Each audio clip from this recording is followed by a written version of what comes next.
If you're thinking about buying or selling a home in Edmonton in 2024, then you might want to check out the Realtors Association of Edmonton's annual housing forecast for the year. It's a tradition that they do every year, and I'm going to go through their entire presentation so you can see exactly what they're expecting in terms of price growth in Edmonton, how many more listings there's going to be, how many more sales, and I'm also going to compare that to how things played out in 2023 versus the predictions that they made for 2023. So you'll get the full context. Let's jump right in. All right, let's jump right into the Realtors Association of Edmonton's housing market forecast for 2024, starting with total residential. That's going to include all property types. So you've got detached homes, townhouses, residential attached, half duplexes, and even apartment condos thrown in there. Everything just sort of mushed together. And so there's three parts to this. They're expecting new listings across the board to increase by 4.6% this year. So that's just the number of new listings that come on the market. They're expecting an increase. Average price, they're expecting to go up 1.2% over the course of the year. And they're expecting an increase of 2.8% in terms of number of sales. So that's just the actual number of transactions that are happening. Now, if we jump into the average price trends into the individual market segments, for detached homes, they're expecting a 1% increase. So that's going from $492,283 for the average price up to $497,000. For semi-detached homes, so that's going to be like residential attached, where it's a townhouse usually, but not a condo. It's a freehold, single-family titled townhouse. Currently in 2023, the average price was $372,535, and they're expecting that to go up by 1.2% this year to $377,000. Looks like they're missing a zero there. And for row/townhouses, which are usually condominiumized, the average price in 2023 was $258,160, and they're expecting that to increase by 1.1% to $261,000. And for apartment condos, the average price was sitting at $189,861, and they're expecting that to increase by 1.1% to $192,000. So 1% or just over 1% for all the different property types is what they're expecting over the course of this next year. So nothing too crazy. I would probably describe that as a relatively modest gains on what they're expecting, but let's continue with the rest of their forecast. Now, before we jump into the next section, I wanted to give you an opportunity to know how I can help you if you're buying or selling a home in 2024. I am a realtor with YEG Pro Realty here in Edmonton, and feel free to reach out to me at 780-819-5508. You can either text me or call me or email me at trevor@trevortardif.com. Or the best option is actually to go to booktrevornow.com. You can select a time on my calendar and you can get a free consultation call. In this consultation call, you can ask me anything you want about buying or selling a home in the Edmonton area, and I will give you all the information I can to best serve you, and it's absolutely free. I just hope that maybe if we hit it off and you do end up buying or selling in the next year or so, that you end up choosing me as your agent. All right, let's continue. So now we're going to talk about sales. So this is actually the number of units being sold. For detached homes, they're expecting a 5% increase in the number of sales from 13,434 to 13,900. Semi-detached, they're expecting a 4% increase. Maybe I'll skip over the exact numbers. Row and townhouses, they're expecting a 2% increase, and apartment condos, they're expecting a 4.4% increase. So they're expecting a bigger uptick in sales than they are in terms of average prices. And if you look at the listings for individual property types, for detached homes, they're expecting a 6.7% increase in the number of sales. For semi-detached, they're actually expecting a larger increase of 9.2%. And row townhouses, they're only expecting a 1.9% increase in sales. Same thing for apartment condos, just expecting 1.9% increase in sales.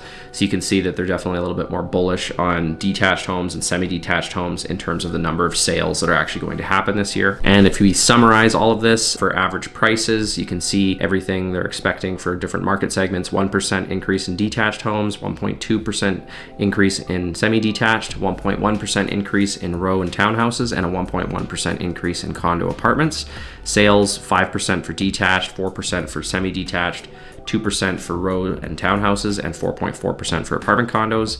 And for listings, we just went through those as well, but a 6.7% increase in detached homes, a 9.2% increase in semi-detached, 1.9% increase for row, townhouse, and apartment condos. Now, there's a couple things that I'd like to point out about this. They're looking at average prices. I do prefer to work with benchmark prices because that's a better indicator of actual changes in value, whereas average prices can be influenced by a bunch of either lower priced properties selling or a bunch of higher priced properties selling. So it's not the best indicator of the actual changes in value. It's still helpful and can give you pretty good insights.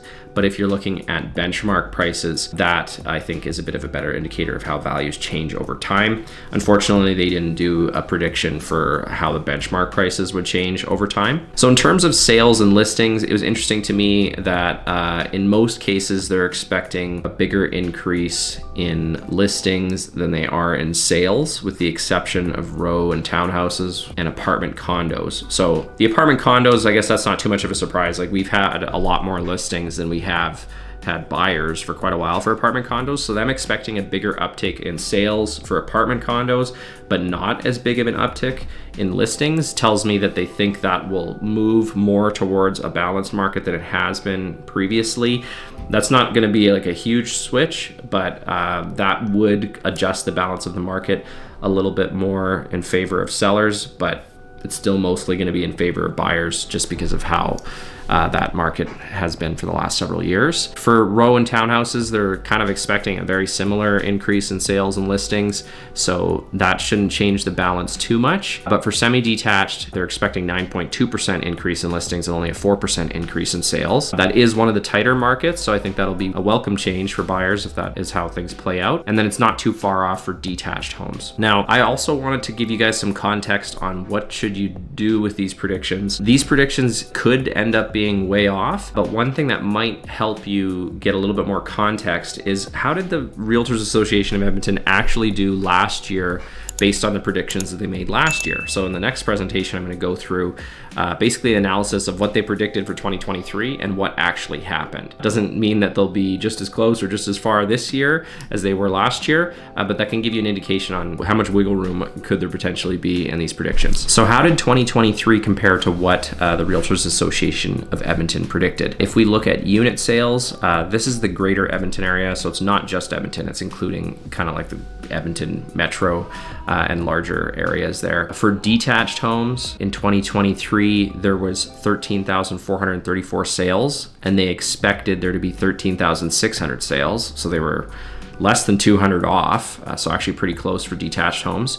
For semi-detached homes, there was almost 2,500. There was 2,499 sales, and they were expecting 2,700 sales. So they were actually a little bit high on that one, but still only 300 units off. So a bit of a bigger gap there, but still pretty close. And then for row houses, there was 3,137 sales, and they expected 3,050. So that one is the closest of all of them so far. And then for apartment condos, there was 3,592, and they were only expecting 3,200. So apartment condo sales outpaced what they were expecting by a little bit there as well. This next section talks about basically a 5-year history of unit sales for different property types in the greater Edmonton area. And there's a few things that I want to point out here as well. It kind of shows where does 2023 land compared to recent history. And if you're looking at other markets like Vancouver or Toronto, looking at something like this will show you that Edmonton is actually in quite a different sort of market conditions than those markets. So for detached homes, if you look at number of sales, in 2023, which is the furthest to the right, you can see out of the last 5 years, it was actually ranked number 3 in terms of sales volume. Whereas if you looked at Vancouver or Toronto, I think in both of those markets in 2023, in some cases they were at like 10-year lows or 20-year lows. I heard different things like that being thrown around. Haven't actually looked at the actual numbers myself, but their sales were at record lows essentially. Whereas for us, in just the last 5 years, it ranked number 3. So yeah, there was more sales for detached homes in 2022 and 2021, but there was more sales in 2023 than there was in 2020 and 2019. For semi-detached homes, it's the same. Yeah, it's in third place again. For row houses, this one is actually in first place. Yeah, so row houses, there was more sales. It was really close to 2022. Had to look at that again. There's only 3 unit difference. So very similar to 2022 in terms of sales for row houses. And then for apartments, it was also the best year out of the last 5 years. So even though the apartment condo market has been a buyer's market for a long time in Edmonton, this is showing improvement considering that 2023 was the best year in terms of sales in all of the last 5 years. If that trend continues, apartments might start to look a little bit more attractive for sellers. Okay, so now if we look at the average price predictions versus what actually happened, for detached homes, the average price came in at $492,283. And their 2023 forecast was expecting $486,000. Prices went up more than they were expecting. For semi-detached homes, it came in at $372,535, and they were expecting it to come in at $365,000. So again, also came in a little higher than expected. And for row houses, it came in at $258,160, and they were expecting $254,000. So again, a little bit higher there. And apartments are the only ones that underperformed.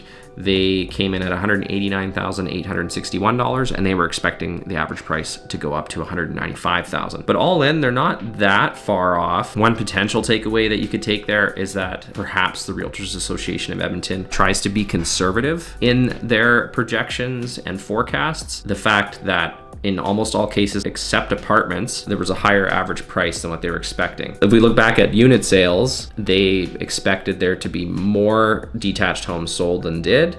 And same thing with semi-detached homes. Not the case with row homes, and also not the case with apartment condos. So they expected less sales for apartments and row houses than what actually happened. But in all cases except apartments, the prices increased more than what they were expecting. So I find that sort of an interesting combination. You would think if there was more sales than expected, that could cause higher prices than expected, but there was actually lower sales than expected for both detached and semi-detached, yet prices increased more than they were expecting. So just kind of an interesting thing that stands out to me there that makes me think they are trying to be a little bit conservative in terms of price growth, at least. If you look at new listings in 2023, there was 21,649. So that's how many homes got listed over the course of the year. And in 2023, their forecast was 23,300. So they were low on their forecast for number of listing, or no, they were actually high on their forecast number of listings. They were expecting more. Semi-detached, they were expecting 4,000, but they only got 3,480. And for row houses, they were expecting 4,700 listings, and they got 4,316. And then for condos, they got 6,621, but we're expecting 6,800. So in all cases, for number of new listings, there was actually less than what they were expecting. That could also make up for the difference in price that I was just talking about. The prices were higher, generally speaking, than what they were expecting, but the number of new listings were also lower than what they were expecting. That could help explain why prices went up a little bit more than what they expected. Now, to give a little bit more context to their predicted versus actual, let's look at percentages, because then this is also going to show how they were looking at it compared to the last year. So for unit sales, detached homes, they predicted 11.8% decrease in unit sales. So that means they were expecting there to be less sales than there was in 2022, but there ended up being even a bigger drop. There was 12.6% reduction in number of sales.